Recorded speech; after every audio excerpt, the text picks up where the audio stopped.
YouTube guitar people, you won't believe who I'm sitting here with. The clickbait master of YouTube. Oh, I'm not actually going to hit you in the head. Why not? No, I'm not actually. Oh, he messed it up. I thought I'm a professional, Rhett. Yeah, apparently not. Look, I freaking hate you. Why? Because you know how to play, your videos are actually good, and you get the ridiculous clicks because you know how to play the game. You have to play the game. But when people fall into your trap of, you won't believe the most amazing guitar I found in New York City, and you don't freaking show it, or, you know, these freaking clickbait titles, you do deliver. Like, I've watched your videos, and then you watch them, and it's like, they're actually enjoyable, they're well filmed, and I do hate you for A, doing it, and B, being successful with it, because you've surpassed many, many other channels in no time whatsoever. Well, thank you. But also because you're a good musician, you know what you're talking about. But you use the clickbait. I do. Well, it's the nature of the beast. And so here, like, to me, a real, like a true definition of clickbait is you won't believe X, Y, or Z, and then you never actually deliver on X, Y, or Z. And so I usually stay pretty intentional about, like, okay, I'm not going to say something in a title or a thumbnail that isn't a part of the video, because I hate that. Oh, absolutely. I always thought, and I'm naive. I always thought, you know, good content, I know how to play, you know, I've been around the block as a musician, and well presented, put the product in the thing, it's, you know, that should be enough. But you guys are, I'm sorry, you guys are not nice because you want to be fooled. You want to be pulled in. You do, you know it. Because I've tried it. I watch your videos, I'm like, you get like 80,000 clicks in like 3 days. I don't get 80,000 clicks on anything. Right. My biggest video is not even 300,000. I'm also an acquired taste, okay, I get that. But I've never played that game, and I said I always want to stay away from it. But lately I've tried it. I met Avi Shabbat. What an amazing human being. I met him at a trade show, and I was like, and he gave me his own personal guitar. Wow. Which is an insane instrument. Yeah. So I'm like, okay, I've got this video, and then I've got the video of me actually reviewing the guitar at home. And I thought, let's try it. So the one from the trade show, which is true, I'm like, you won't believe what this guy did. Yeah. Because you won't believe it, he gave me the guitar. Yeah. I'm sorry, but I felt dirty doing it. I felt dirty resorting to these methods. Here's the thing. Actually creating the video is the easiest and best part. The worst part of making and posting YouTube videos is when you get to the point where you're uploading and you're like, okay, I hate it. I have to have a title and a thumbnail. Because tags, and you have to have tags. And tags. And here's the reason I started titling my videos the way I do. Love it or hate it. I imagine there's people on this channel that hate it. I'm just jealous. I got tired of like putting 16, 18, sometimes 20 hours of work into a video that was on a subject that I really cared about and that I really wanted to share, and I went with just a normal kind of title of X, Y, or Z, and then nobody watched it and nobody cared. And so what I've figured out is like, okay, it's the nature of the beast, and it's just part of the YouTube game, love it or hate it. And you know, I just try and be really intentional and take my time before I actually post a video with the title. I'll come up with 3 or 4 titles, 3 or 4 thumbnails, and I'll bounce them off people. I'll text Rick and ask him what he thinks and get feedback. My wife is actually really great at it too. Tilly's fantastic for bouncing ideas off of. And yeah, sometimes it works and sometimes it doesn't. But you're completely right. For me, I have 2,300 videos, and it's like the title, yeah, whatever, good pedal, thank you. You know, I just like winging it, which is kind of weird after what you just said. All the work that went into it, and then kind of the thing that's supposed to pull people in, done. Yeah. You're right. It should have more thought, and in an ideal world, sensationalism shouldn't work. It shouldn't. But sadly, yesterday, I came to my hotel room. I uploaded 2 videos yesterday. One from trade show in Mannheim, where I show pedals from Reverb, which are just like pedalboard tools, like little loopers and expression switchers and little tools. Yeah. And I show the pedalboard, looks cool. It says Reverb on the thumbnail, no more than that. The video by last night had 3,500 clicks, which is pretty good for an unknown brand. Yeah. An hour later came out the video where I'm actually showing that expression switch pedal. 2 knobs, and you can switch between the 2 different settings instead of using expression pedal. Pretty cool, and it's $49. Right. But the thumbnail showed that pedal, which no one would know what that is. Yeah. And it said, you need this. And the video was titled, if you have a pedal board, buy this. Yeah. 17,000 clicks. Yeah, it's just how it works, man. But here's the thing, it is the same brand. It is the same product in both videos. One clickbaited, one not. And the difference is humongous. Yeah, I mean, part of your job as a YouTuber, for better or for worse, is you are your own marketing director. Like, Yeah, I suck at that. It's a marketing gig. I mean, it's that you have a product, which is your video, which your videos are fantastic, by the way. They're insanely detailed, and for Thank what you. you do, like you are delivering so much quality information and content in your videos. I mean, it's amazing that you're doing all that for free. People could be. If I could have watched your videos, Free to you, not free to the brands, okay? Don't get him wrong, okay? right? But I'm for getting the paid. consumer, for the consumer, Yeah, that's you what I'm guys don't saying. pay shit for Like, that. That's amazing, and that's part of what makes YouTube so great. Is the direct connection between the content creator and the person watching the video. It's the only media platform existing today, pretty much, that's like that. Part of getting the engagement, though, and growing the channel and growing the brand, so to speak, is playing the marketing game. And on YouTube, the way YouTube has set up their algorithm and set up their game, the sensationalism is what works. I mean, And I loathe you for being good at it. I think there are people that are way better than me at it. I just, like I said, sometimes it works and sometimes it doesn't. And you just never know when Well, it's I gonna mean, work. apparently I can do it too, because I've tried it. Yeah. Then when I did the Shabbat video from home, it was called like, is this the best guitar I've ever played? It actually literally is. They're freaking, have you played them? Yeah, there's a Righteous Guitars in Atlanta as a Shabbat dealer, and they're fantastic. Go to the, and I'm sure he's got his own booth, and we were at his shop on Monday, and he's a lovely human being. Yeah. This whole team is like literally in his garage, in his backyard, I love that. as small as it can be, and I get goosebumps thinking about them. All the guitars were on the level of the one I have. Absolutely fantastic. Avi's also the guy behind the Friedman guitars in the beginning, designed all of them. I wanted him to get the clicks, and the video got probably 3 times the amount of clicks I would usually get on an unknown brand. And over the weekend, he got 9 requests by email. Right. So I mean, the thing is, it works. For some reason, it makes me feel Inauthentic. Hashtag play authentic. Don't get me started. Let's not go there, okay? That's a whole different. Speaking of marketing. Yep. Yeah. There you Marketing faux pas. go. Yeah. Things not to do in marketing. Yeah. It may. I would think that the quality I deliver, and for better or worse, me, should be enough, but it isn't. Well, it is though, because you have. I mean, how many subscribers on your channel now? We almost at the same time went past 100,000. You were a little bit earlier, but you are now at what? 126 or 7. 104. So Okay. you are growing way faster But than I am. okay, but here's the thing though. Does that matter? Like, who really cares? Matters to freaking me. Okay, well, Okay. to me, it's like, look, it's mind-boggling that there are 120-something thousand people who are It's insane, right? willing to watch and listen to what I do and say and play. Like, that's 100,000 subscribers is huge. It is. So- but how long have you been doing it? 2 years. Mm-hmm. How long have you been doing it? Can you turn the camera off for a second? He might be coming in the next shot with a black eye. I'm sorry to say that. Fuck you, Richard. Fuck you up, you stupid ass. Man, come here. but here's the thing. Here's the thing. Like, It's I 6 have- years, okay? what I have that. So Rick Beato is a good friend of mine. We live close together in Atlanta. I interned for him for years in his studio, and so I had a roadmap because he started in YouTube like a year and a half, 2 years before I did, and so it was really helpful for me to kind of watch.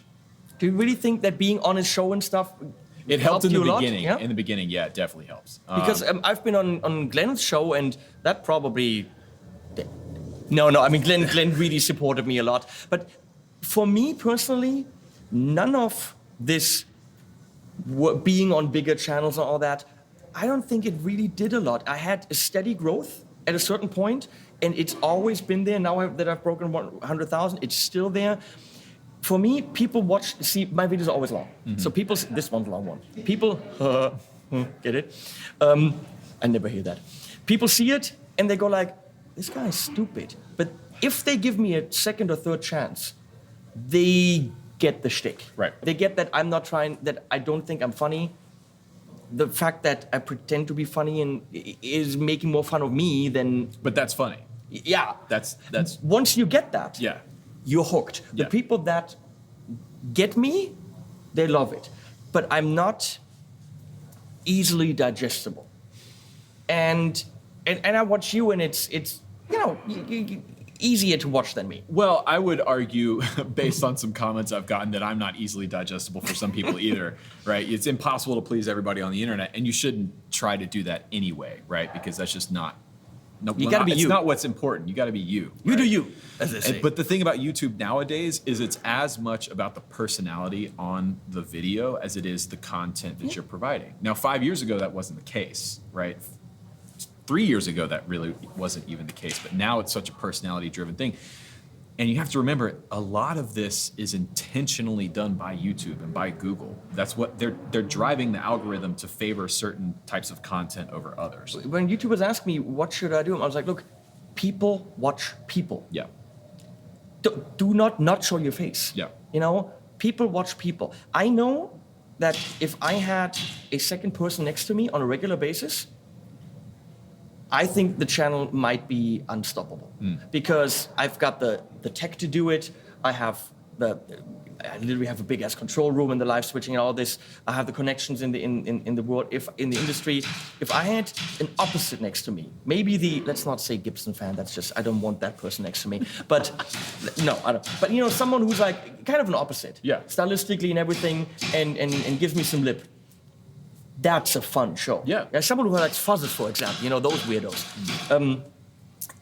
That banter is what, if you look at the channels that are really big, Pedal Show, Andertons, being with your buddies and virtually being with these two people, that really is what I think what a lot of people gravitate to. Yeah, you're absolutely right about that.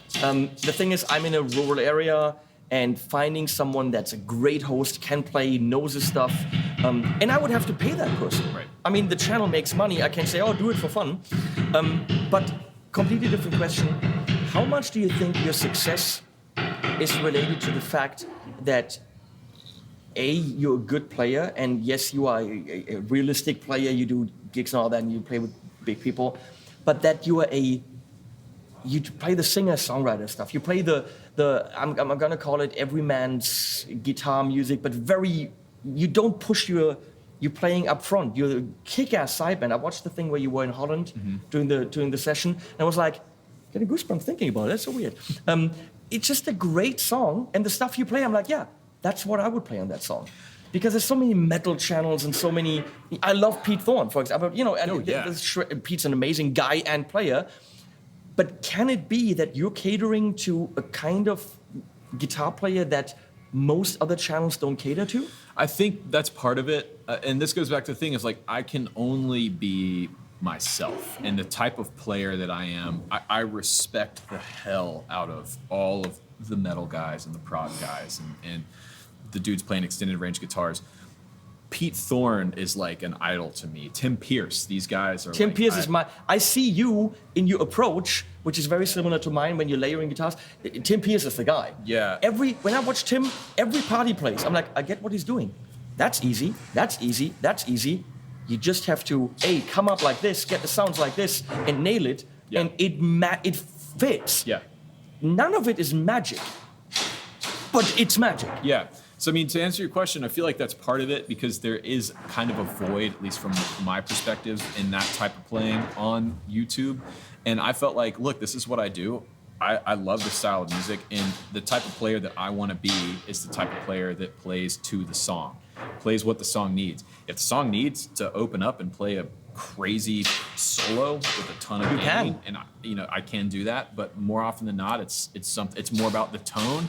It's more about the sounds that you're creating to lend to the sentiment and the message of whatever song that you're trying to play to. And that came from years of being a sideman and coming into a situation, either on a session or on a gig.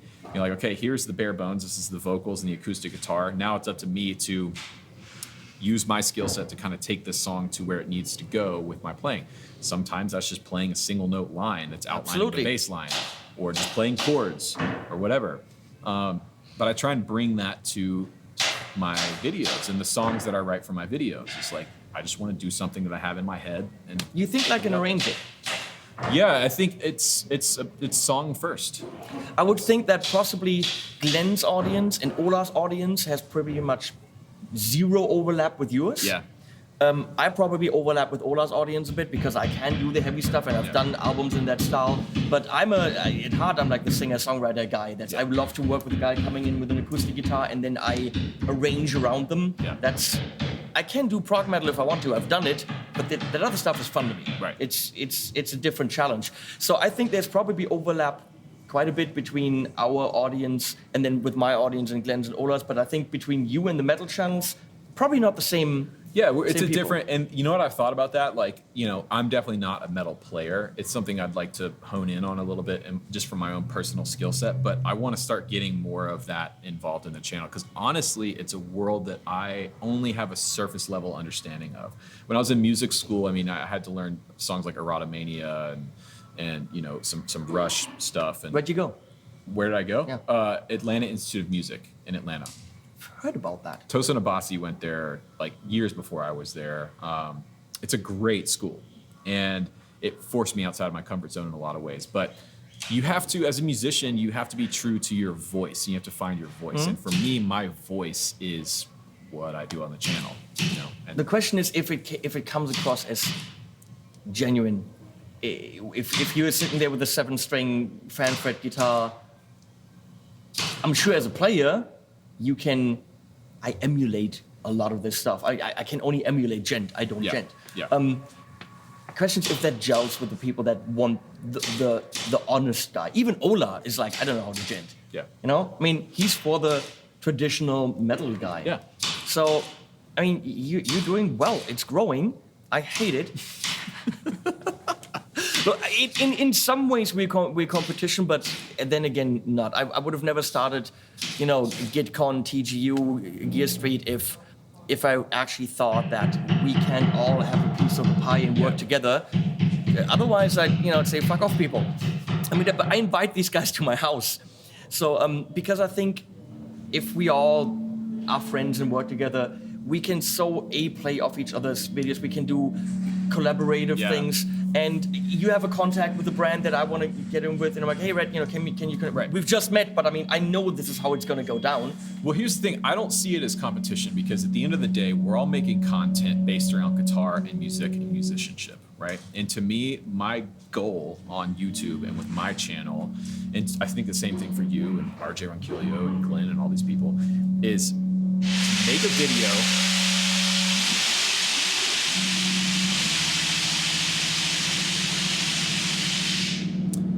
To make a video that when somebody's done watching it, they're inspired to go and pick up their guitar and play, or learn a new piece of music, or pick up a new piece of gear, or go out to their first open mic night and perform on stage in front of somebody for the first time. Like, to me, that's what gets me fired up about making these videos, is when I read comments, it's like, dude, I just joined my first band and we've got our first gig coming up. Like, that gets me. I have comments. I don't know if you've done. I have comments like, dude, I was out of playing guitar for years, and watching your videos got me back into it. Yes. Holy hell, dude. Or people that somehow found my channel, have never played guitar, but because of the goofiness, kept watching, and they're like, I just bought my first guitar because of you. Yeah. I brought people to music. Yeah, that's Or someone huge. saying, I went through a really terrible year and was in the hospital and almost didn't make it, and watching you every day made it easier. Yeah. That is ridiculous. It feels like a responsibility, but those comments make all of the freaking trolls, and you know who you are, it makes it go away. Yeah, it does. It does. I mean, it's really easy to focus on the negative stuff, but Really easy. But at the end of the day, man, it's like, look, music has been the one thing in my life that I've had that worked when nothing else did. It's the one thing that when I failed out of college twice and had nothing else going for me, music was the constant. It's the only thing that has ever really made sense to me. And I say this on my channel before, it probably saved my life in some ways. And so what I want to do with my YouTube channel is pass that along to people in any way I can. We're talking about gear, showing what life on the road is like, playing a song, but whatever way I can do that, that's what I want to do. And it lands with some people, and some people it doesn't. I've been doing these. I have a band that I produce, and they came to me and said, "Okay, we want to do the next album." I'm like, "Look, guys, I can't do it. Yeah. I don't have the time. And with what I earn now through YouTube, you wouldn't be able to compensate me." And say, "Well, what if we turn it into content? You don't pay me shit, Yeah. but we're live streaming every session, Yeah. and so we literally have 17 cameras going. We have one in the kitchen, Dude. we have one on the patio when they're smoking." We have one everywhere in the room, and we are screen capturing the Mac. Yeah. So 7-hour live streams of every session with the band. So we're in the studio, and there's 2 or 3 hour parts where we're literally writing lyrics, but the audience is writing with us. Right. And I think so far everything they suggested ended up in the songs. And then should it be 16th or the daughter thing? And then people comment. Yeah. So we're letting the audience in on a full album, not one session. Yeah. We're now up to 14 sessions. That's amazing. And they can see us working in Cubase. They can see the mixing. We had 2 sessions where we worked on a song, which in the end I said, "Look, this is great, but it doesn't belong on the album." Scrapped it, because that can happen. Yeah. And That's real life. yeah, and they're seeing vocal sessions when they have got 3 cameras on the vocalist up in the living room, and they're part of the whole process, which is interesting because a lot of them might go like, "Oh, we didn't know you can do this." I'm like, "Yeah, this is what I studied. I'm a producer. This is actually what I'm good at. Guitar is." Yeah, but You know? the thing is, if you don't have if you don't have access to that in real life, where else are you going to see that? Most big studios are closing down, so there's not opportunities for people to intern at studios anymore. And if you want to get into recording, you turn to YouTube. Many say we had no idea how a session goes down and what happens, because I don't think anyone's ever done this, to let people really in. We fight about stuff. That's how it is. Yeah. And it's live, and the cameras are there. And we let them be part of it. I don't think anyone's done this because let's say a big band would want to do this. Hiring the video gear is cost prohibitive. Yeah. But let's say we have a band from a big label that had the money. They don't want to see what actually happens. Yeah. If we did this with Nickelback, for example, I don't think they want to see who actually plays the guitar. Yeah. That's very likely. Or how much how much editing goes on. For example. And the biggest thing which I never got is the label doesn't want the people to hear the songs before the release, but who cares? The thing is, if they did do this, people are invested in the album. They've been part of it. They've been part.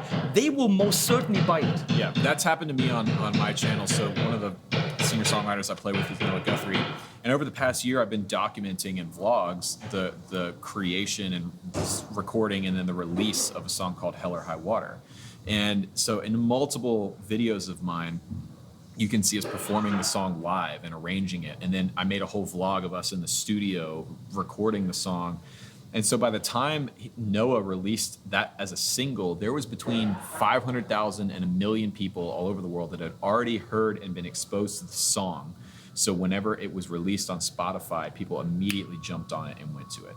How sucky that it was on Spotify and not Apple Music and spend $1.29 on it. It is on Apple Music. It is on Apple Music. So buy it on Apple Music. Go and buy that song, and don't do Spotify. I'm sorry. I have both. It's, it is what it is. But my point is, that's kind of the new model. And as YouTube creators, we have the ability to kind of make our own way. We don't have to rely on record labels and all this other stuff. I just did some videos with DistroKid, and I looked at that thing because I've had a label when I lived back in LA, did loads of albums, and I was with a prog label, and didn't want to do it. I like making the music. I don't like the whole let's release it and make money off it. It's just never, the interviews and all that shit literally didn't interest me. Right.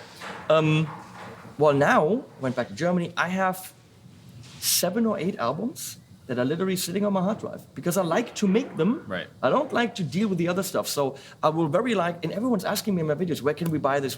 What song was this? And I'm always like, it's unreleased. Yeah. Can't get it, haha, watch the video again, you know? Yeah. So I will very likely release these full-length albums now on DistroKid, and you guys won't pay for it because that's how it is.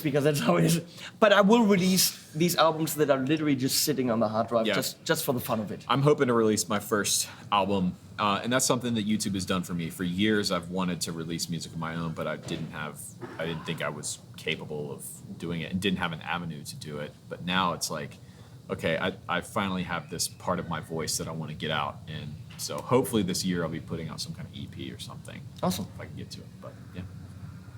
Well, we're here at Boutique Amps Distribution, in case you were wondering what warehouse we're in. That's where we are. And behind the camera is Harry Holden from Harry and the Guitar. God, I really want to say not holding a guitar. I can't stop myself. It's not funny.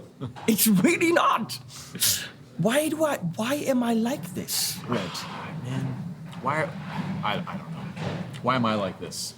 Yeah, but this is good. No, well, I said in one of my most recent videos, I have trouble, like, when I'm excited, I'm like this. When I'm angry, I'm like this. When I'm sorry, happy, but yeah, you're right. I'm like this. I just can't help it.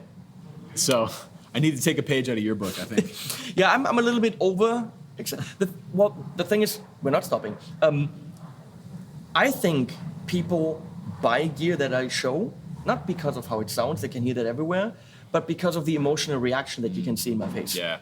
Because I don't play this. If I'm playing something that excites me, I go like, it makes me happy. And I think people want those endorphins. Yeah. Because that's the only reason why we buy gear and why we play music, because it makes us happy. Yeah. There's no other reasons. We're all not going to be rock stars. We're not going to be rich with it. We're not going to get them bitches and the yachts. It's not going to happen. It's not going to happen. So it makes us happy. And so you want to buy the €500, I don't know, dollar clown pedal thing? If it makes you freaking happy, go for it. Whatever blows your skirt up, man. Yeah, and I think, I don't have a skirt. It's the American thing. Yeah. Now I see this. You're welcome. But I get excited about stuff, and that is not something people are saying. Oh, you just wanna, you just paid and blah blah blah. Yeah, this is not. Yeah. My excitement isn't acted. Well, my version of that is like, and I recently did this with a piece of gear that I think shall remain nameless. I haven't decided yet. Sometimes I get stuff for the channel that I just don't like, and I'm just not going to talk about it. Absolutely. Because I Same only here. feature the stuff that I actually like and would actually use on a gig or on a session or something like that. I review a shit ton of stuff, and I do get paid for my videos. If I get something that I'm like, oh, this is cool, I wish it had this and this and this, but generally, this is a good product. Could it be to my liking a little bit more like this? Yeah, I'll get paid, I'll make the video, I will critique it. If I go like, you know what? At that price point, better buy this. That's not fair to the company to trash it, to take their money, to burn a bridge with the company. I'm not gonna trash gear. Yeah. If I get something where I say, this is total shit, I'll send it back. I'm like, look, guys, thanks, but I don't want to hurt you. Yeah, because the thing is, like, just because a company releases one product that's subpar doesn't mean everything they do sucks. And so you don't want to burn, and you don't want to do this with people either, right? Like, you don't want to burn bridges over something stupid. So yeah, it's this kind of thing. I might, by the way, burn some bridges at NAMM. I'll tell you about that when the camera's off. I have some tough talks to make. Oh, let me know, because I kind of want to be a part of that. I want to see that. Oh, yeah. Just from a perspective. It's something that you've reviewed. Really? Oh, yeah. All right, now I'm really curious. Shut this off. Thanks, Rhett. Click his clickbait videos. Click my clickbaity. Clickbait the hell out of you, man. Thanks, Harry, and animals at the end.